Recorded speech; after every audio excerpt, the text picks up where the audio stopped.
नमस्कार। कहानियों की श्रृंखला में आज हम दिल को छू लेने वाली हमसफ़र भी तुम ही हो कहानी सुनेंगे। दोस्तों, अगर आपको चैनल पसंद आता है तो चैनल को सब्सक्राइब करें, साथ ही लाइक भी करें। तो आइए सुनते हैं हमसफ़र भी तुम ही हो। अविनाश सुबह समय पर उठा नहीं तो संस्कृति को चिंता हुई। उसने अविनाश को उठाते हुए उसके माथे पर हाथ रखा। माथा तप रहा था। संस्कृति घबरा उठी। अविनाश को तेज बुखार था। 2 दिन से वह खांस भी रहा था। संस्कृति ने कल इसी वजह से उसे ऑफिस जाने से मना कर दिया था, मगर आज तेज बुखार भी था। उसने जल्दी से अविनाश को दवा खिलाकर माथे पर ठंडे पानी की पट्टी रखी। संस्कृति और अविनाश की शादी को अभी ज़्यादा वक्त नहीं गुजरा था। 2 साल ही हुए थे। पिछले साल तक सास ससुर साथ में रहते थे, मगर कोरोना में संस्कृति की जेठानी की मौत हो गई तो सास ससुर बड़े बेटे के पास रहने चले गए। उसके बाद कोरोना का प्रकोप बढ़ता ही गया। पिछले कुछ समय से टीवी चैनल्स पर दिल्ली के अस्पतालों में कोरोना से जूझने वालों की हालत देखकर वह ऐसे वैसे भी परेशान थी। कहीं वेंटिलेटर नहीं तो कहीं ऑक्सीजन नहीं। मरीजों को अस्पतालों में बेड तक नहीं मिल रहा था। ऐसे में अब उनका क्या होगा, यह सोचकर ही वह कांप उठी। जल्दी से उसने माँ को फ़ोन लगाया। माँ, अविनाश को सुबह से बहुत तेज़ बुखार है, क्या करूँ? बेटा, यह समय ही बुरा चल रहा है। राजू भी कोरोना पॉजिटिव है, वरना उसे भेज देती। हम खुद उसकी देखभाल में लगे हुए हैं। तू ऐसा कर, जल्दी से डॉक्टर को बुला और दवाएं शुरू कर। हाँ माँ, वह तो करना ही होगा। मेरी सास की भी तबीयत भी सही नहीं चल रही है, वरना जेठ जी को ही बुला लेती। घबरा नहीं बेटी, धैर्य से काम ले, सब ठीक हो जाएगा। माँ ने समझाने का प्रयास किया।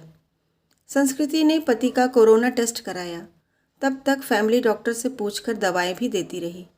इस बीच अविनाश की हालत ज़्यादा खराब होने लगी तो वह उसे लेकर अस्पताल भागी। अस्पतालों से निराश लौटने के बाद तीसरे दिन मुश्किल से बेड का इंतज़ाम हो सका। सास ससुर और जेठ भी दूसरे शहर में थे, सो मदद के लिए आ नहीं सके। वैसे भी दिल्ली में लॉकडाउन लगा हुआ था। रिश्तेदार चाहकर भी उसकी मदद करने नहीं आ सकते थे। आस पड़ोस वालों ने कोरोना के डर से दरवाजे बंद कर लिए।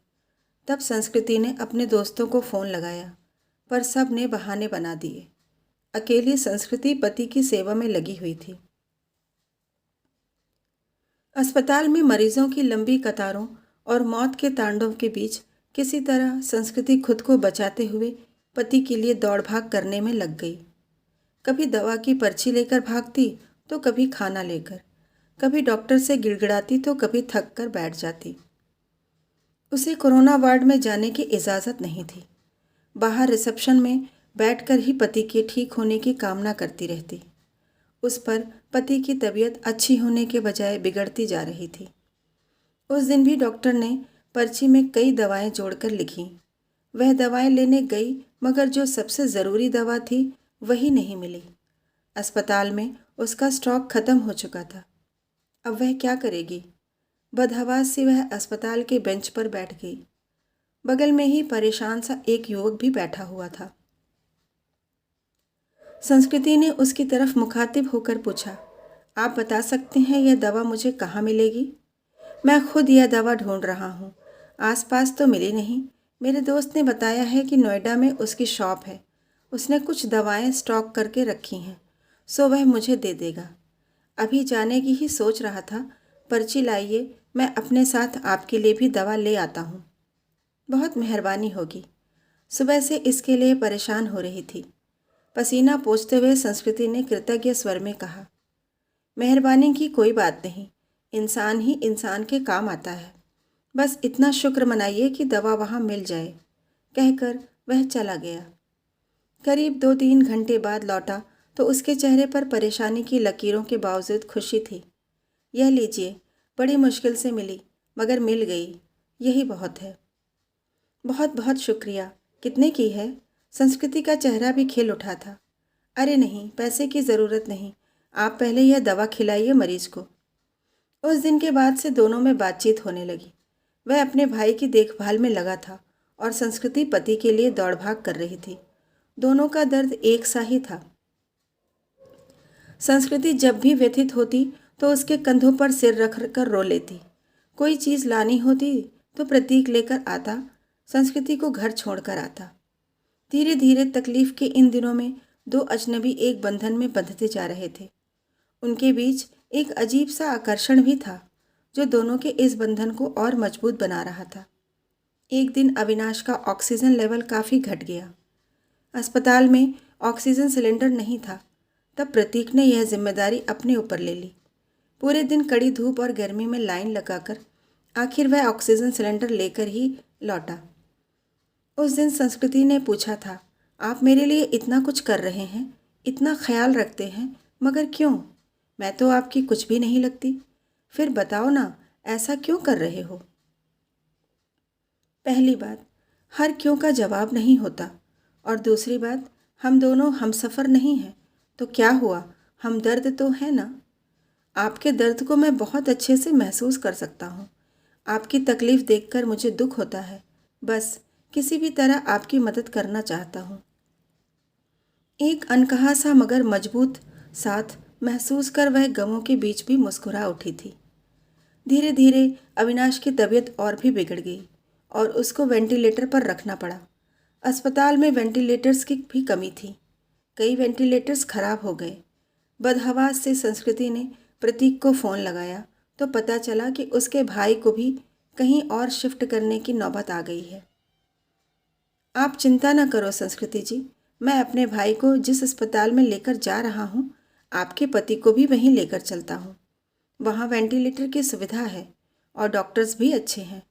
प्रतीक ने उसे ढांढस बधाया और फिर जल्दी से ही शिफ्टिंग की सारी व्यवस्था करा दी।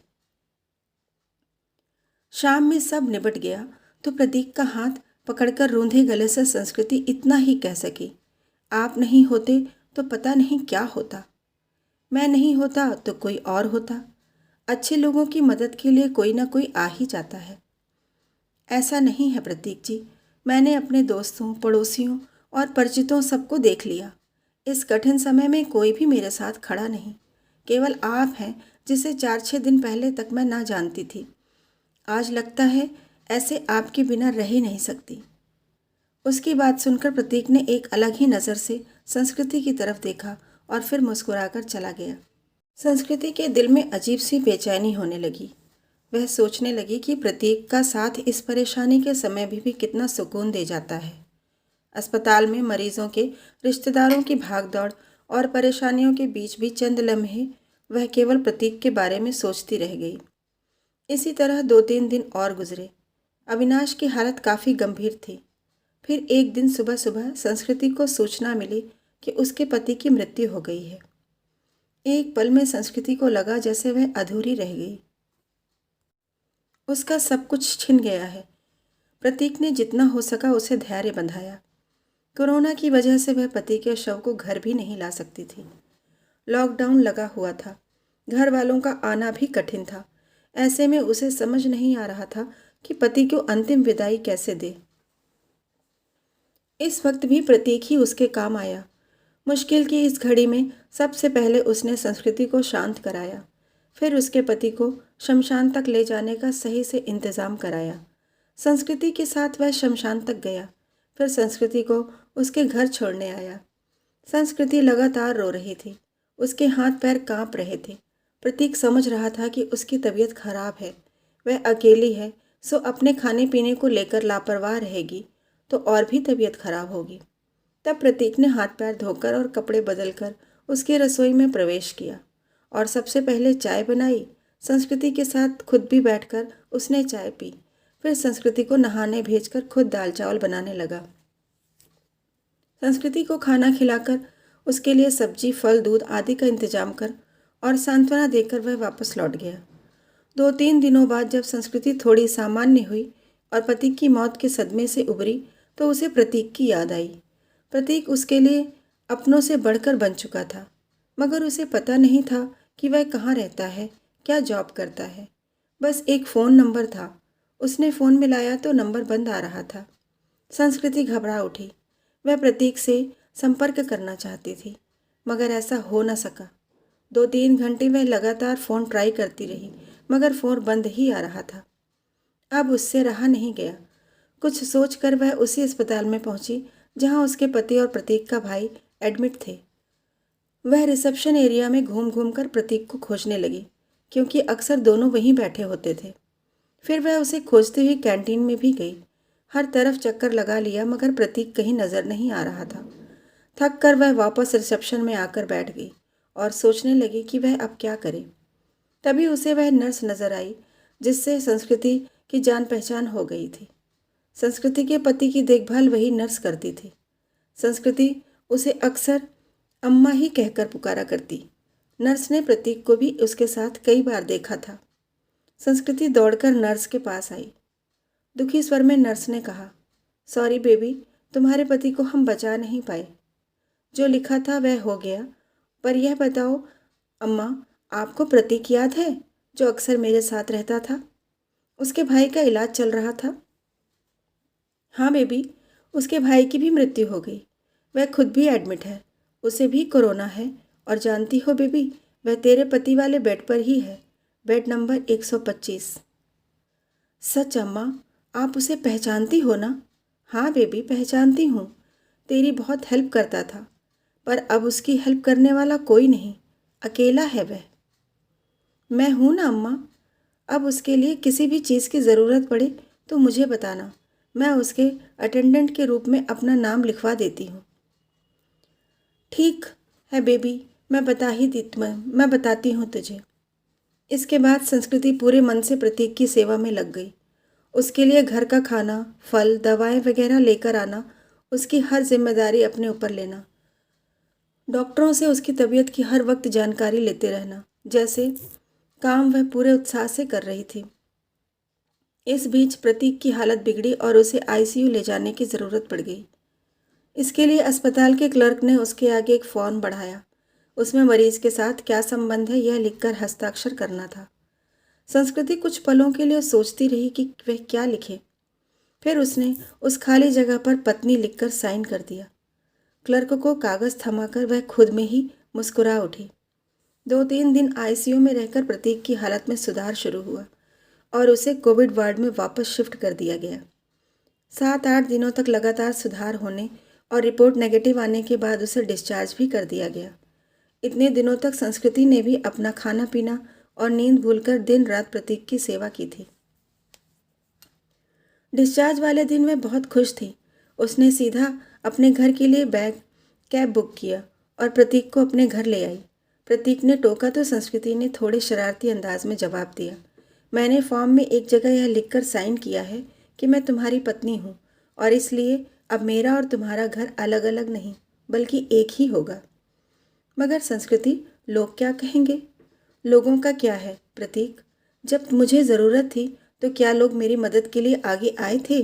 नहीं ना। उस वक्त तुमने मेरा साथ दिया। अब मेरी बारी है, इसमें गलत क्या है? तुम थोड़े ठीक हो जाओ, फिर सोचेंगे कि क्या करना है। संस्कृति ने अपना फैसला सुना दिया। करीब 10 दिन संस्कृति ने जी भर प्रतीक का ख्याल रखा। हर तरह से उसकी सेहत पहले की तरह बनाने और खुश रखने का प्रयास करती रही। संस्कृति एक संयुक्त परिवार से संबंध रखती थी। ससुराल में धन संपत्ति की कमी नहीं थी। यह घर भी पति के बाद उसके नाम हो चुका था। पति ने उसके लिए काफ़ी संपत्ति और गहने भी छोड़े थे। बस एक हमसफ़र की कमी थी जिसे प्रतीक पूरा कर सकता था। उस दिन शाम में संस्कृति ने प्रतीक के हाथों को थामकर कहा, जो बात मैंने अनजाने ही में उस फॉर्म में लिखा, क्या हम उसे हकीकत का रूप नहीं दे सकते? क्या मैं तुम्हें अपने हमदर्द के साथ साथ एक हमसफ़र के रूप में भी स्वीकार हूँ? मुझे लगता है संस्कृति की अब यह बात कहना फिजूल है। मतलब यह है कि तुम ऑलरेडी मेरी हमदर्द और हमसफ़र बन चुकी हो। हम हमेशा साथ रहेंगे। तुमसे बढ़कर कोई और मेरा ख्याल नहीं रख सकता, कहकर प्रतीक ने संस्कृति को गले से लगा लिया। धन्यवाद।